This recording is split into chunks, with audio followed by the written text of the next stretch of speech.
आपने देर कर दी। वक्त का पाबंद हूं मैं। देर से आने वालों को काम नहीं देता मैं। मजाक करना छोड़ दो, होमवर्क का बताओ मुझे।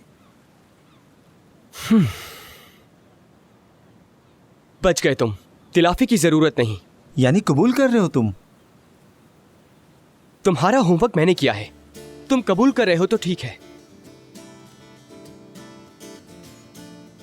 लेकिन मेरे पैसे अभी तक पहुंचे नहीं, उसका क्या हुआ? माफ कर देना, अभी भेजता हूं।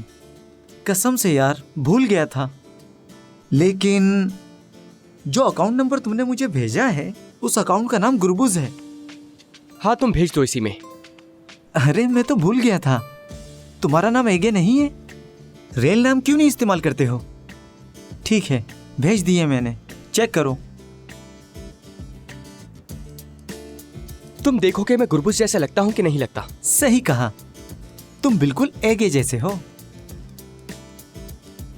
हाँ, तुम्हारा होमवर्क मैंने तुम्हें मेल कर दिया है, देख लो जरा, आ गया होगा। ठीक है, शुक्रिया, फिर मिलते हैं। हाँ, और वैसे तुमने शहरी कानून का इम्तिहान अच्छा नहीं दिया था, मैंने उस लिहाज से तुम्हारा होमवर्क तैयार किया है। क्या कह रहे हो एगे? टीचर्स को अच्छे से मालूम है कि बच्चे क्या कर सकते हैं और क्या नहीं कर सकते, लेकिन तुम बिल्कुल फिक्र मत करो, मैंने तुम्हारी अकल के हिसाब से तुम्हारा होमवर्क तैयार किया है।